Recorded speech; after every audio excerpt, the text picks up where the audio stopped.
Hello friends, welcome to all of you on my YouTube channel Sarkari Bharat. दोस्तों, आज के इस वीडियो के अंदर हम बात करने वाले हैं यूपी बीएड एंट्रेंस एग्ज़ाम 2021 के बारे में।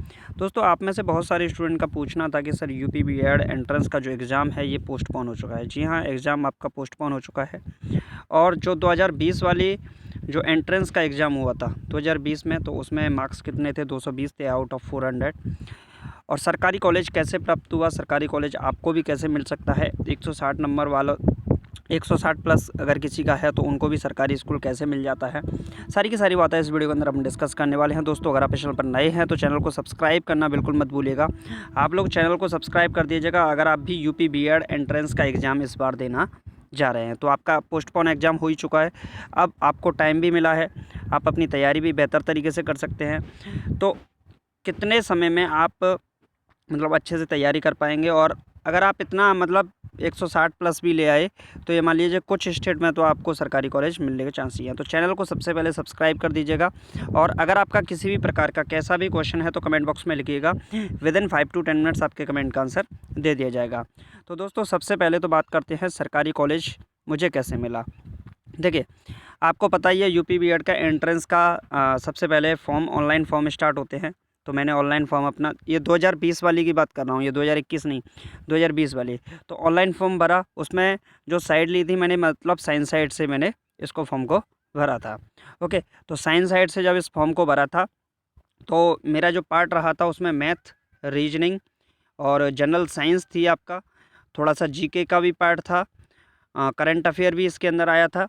और मैथ, रीजनिंग, जीएस, जीके और करंट अफेयर, एक पार्ट तो जनरल साइंस का बहुत ज़्यादा मतलब लेवल अच्छा खासा आता है जनरल साइंस का इसके अंदर। अगर कोई बंदा ये सोच रहा है कि 9th क्लास 10th क्लास तक के लेवल का आएगा तो ये आप गलत सोच रहे हो।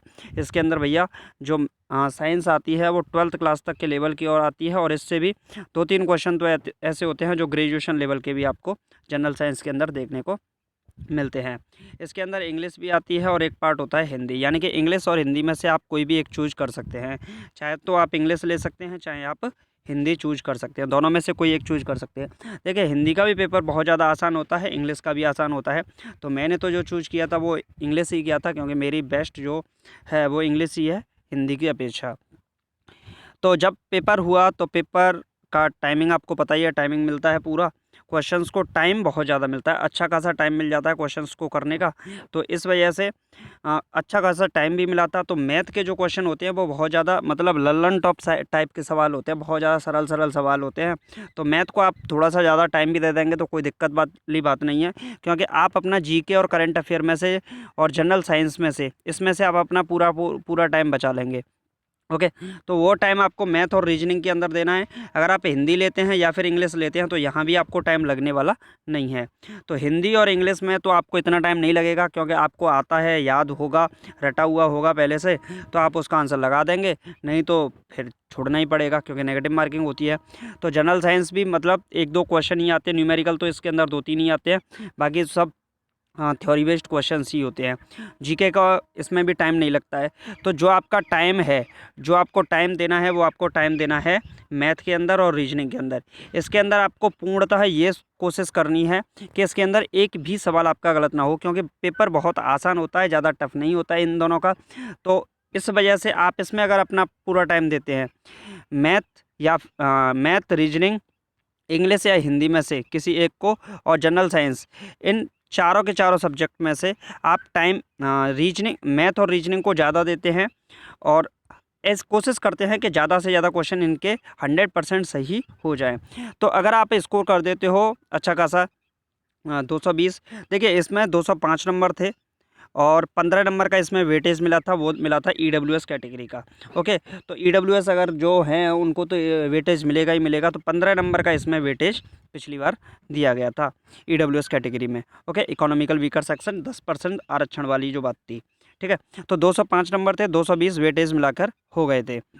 अगर आपके भी स्कोर है, देखिए अगर 170 प्लस या 160 प्लस आ रहा है तो आप गवर्नमेंट कॉलेज के लिए अप्लाई ज़रूर कीजिएगा। देखिए, प्राइवेट के लिए तो सभी करते हैं, लेकिन आप गवर्नमेंट कॉलेज के लिए भी जब आपका रजिस्ट्रेशन होता है उस टाइम पर पेपर के बाद, तो आपको गवर्नमेंट कॉलेज के लिए भी करना है। अगर आपका 160 प्लस पर भी गवर्नमेंट कॉलेज मिल जाता है बहुत से डिस्ट्रिक्ट में, बहुत से ज़िलों में 160 प्लस पे भी आपका गवर्नमेंट कॉलेज मिल जाता है।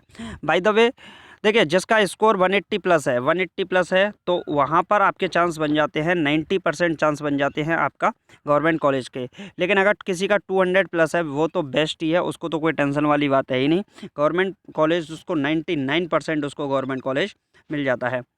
तो सबसे पहले मैं अपना दिखा देता हूँ। तो आप यहाँ से देख सकते हैं, ये आपका मतलब जब रिजल्ट आता है तो रिजल्ट के बाद की स्थिति है, और आप पूरा का पूरा इस पर देख सकते हो क्या है। UP BEd joint entrance examination 2020 का है, conducted by university of Lucknow. Lucknow university के द्वारा इसको कंडक्ट कराया गया था। प्रोविजनल स्कोर कार्ड है, ये स्कोर कार्ड आपके पास रहना चाहिए, और ख़ासकर आपके पास रजिस्ट्रेशन नंबर और रोल नंबर, ये दोनों चीज़ तो रहनी ही चाहिए। चाहे आपका एग्ज़ाम हो जाए, आपका मतलब एडमिशन हो जाए, उस सब के बाद भी आपके पास रजिस्ट्रेशन रोल नंबर रहना चाहिए, क्योंकि इसकी आवश्यकता आपको समय समय पर पड़ती रहती है। तो ये मतलब कंप्लीट डिटेल है, candidate name, father's name, mother's name, mobile number, और gender, date of birth, subject system, जो साइंस मैंने आपको बताई थी साइंस है, कैटेगरी जनरल कैटेगरी से है, तो इसमें मतलब ईडब्ल्यूएस रखा गया था जनरल कैटेगरी में, और ईडब्ल्यूएस है इकोनॉमिकल वीकर सेक्शन 10% रिजर्वेशन वाली। इसके अंदर यहाँ पर फ़ोटो लगा होगा, साइड में आपके साइन भी होंगे। इसके बाद आप अपना यहाँ पर स्कोर कार्ड देख सकते हैं। देखिए स्कोर कार्ड में क्या है, मार्क्स डिटेल्स आपको दी गई होंगे। तो मार्क्स डिटेल के अंदर सबसे पहले आपको वेटेज, मैंने आपको बताया था 15 नंबर का इसके अंदर वेटेज मिला था। मतलब कहने का मतलब ये है कि इसके अंदर जो वेटेज मिलता है वो 15 नंबर का इसके अंदर वेटेज देखने को मिलता है। मार्क्स डिटेल्स के अंदर marks obtain in written test 205.333 इसमें के अंदर मार्क्स ऑब्टेन किए गए थे, और टोटल मार्क्स अगर का काउंट किए जाए तो ये बनते हैं 220.333। स्टेट रैंक की बात करें तो 5622 रैंक पर ये आपकी स्टेट रैंक रही थी। कैटेगरी इसके अंदर जीरो कैटेगरी है, इसके अंदर कैटेगरी के अंदर कुछ भी नहीं है। और रिमार्क में लिखा था एलिजिबल फॉर काउंसलिंग, यानी कि ये देखिए, आप चाहे प्राइवेट के लिए, चाहे आपकी रैंक कुछ भी हो। एक स्टूडेंट था जिसके 2,50,000 के करीब रैंक थी, स्टेट रैंक, लेकिन उसके अंदर भी ये लिखा था एलिजिबल फॉर काउंसलिंग। ठीक है, तो काउंसलिंग तो आपको करानी ही है, तो काउंसलिंग कराएंगे। तो अगर आपकी लगभग मैं वो समझता हूँ कि 8,000 से कम होगी रैंक, तो आपको फिर गवर्नमेंट कॉलेज, और बल्कि 10,000 से कम होगी तो आपको गवर्नमेंट कॉलेज मिलने के पूर्णतः चांसेस हैं। ओके, एक एक नंबर से रैंक बहुत ऊपर नीचे हो जाती है, तो एलिजिबल फॉर काउंसलिंग आपकी हो जाती है। अगर स्टेट रैंक अगर आपकी 10,000 से नीचे होती है तो कोई दिक्कत वाली बात नहीं होती है। इससे ऊपर भी बहुत सारे स्टूडेंट का हो जाता है गवर्नमेंट कॉलेज के लिए। इसके अंदर इंस्ट्रक्शंस क्या लिखे आते हैं, जब रिजल्ट आता है, स्कोर कार्ड आता है, तो उसके अंदर इंस्ट्रक्शंस आते हैं। All the candidate have been allotted state rank on the basis of which college allotment would be carried out during the counselling. All OBC SC ST candidate have been allotted category rank also, यानी कि इसके अंदर आपको जो आपकी state का rank है वो आपकी दी गई है। Answer key are available on the university Lucknow website, इस वेबसाइट पर आपकी आंसर शीट होती है। Result only those candidate are valid who appeared in the both exam, अगर आप दोनों एग्जाम में अपीयर होते हैं तभी आपका होगा। तो ये कंप्लीट डिटेल इसके अंदर लिखी हुई है, आप भी देख सकते हैं यहाँ से। फिर इसके बाद लिखा है all legal matters pertaining to the entrance test shall be subject to Lucknow judiciary only, मतलब कोई भी अगर मतलब ऐसी एक तरीके से प्रॉब्लम वाली बात होती है तो आप लखनऊ न्यायालय के अंदर ही अपील कर सकते हैं। ये सारी की सारी बातें इसके अंदर लिखी हैं। डॉक्यूमेंट वेरिफिकेशन के बारे में लिखा है बाकायदा। तो यहाँ पर आप स्टेट रैंक की मेन चीज़ ये है कि अगर आपका स्कोर कार्ड अगर इस तरीके से बन रहा है तो काफ़ी अच्छा है, और आपका कितना अगर आप लगा रहे हैं तो आपका कितना स्कोर जा रहा है, अगर पुराने पेपर लगा रहे हैं तो बताइएगा कमेंट बॉक्स में ज़रूर। तो दोस्तों मिलते हैं नेक्स्ट वीडियो में। अगर आपको वीडियो अच्छा लगा तो वीडियो को लाइक कीजिएगा, चैनल को सब्सक्राइब करके हमें बताइएगा आपको वीडियो कैसा लगा। चैनल को सब्सक्राइब करके बताइएगा, वीडियो को लाइक कर दीजिएगा, और कमेंट बॉक्स में अपना अगर कोई क्वेश्चन है तो उसे ज़रूर लिखिएगा। तो चलिए फ्रेंड्स, मिलते हैं नेक्स्ट वीडियो में। Thank you for watching this video. Jai Hind, Jai Bharat, take care, bye bye.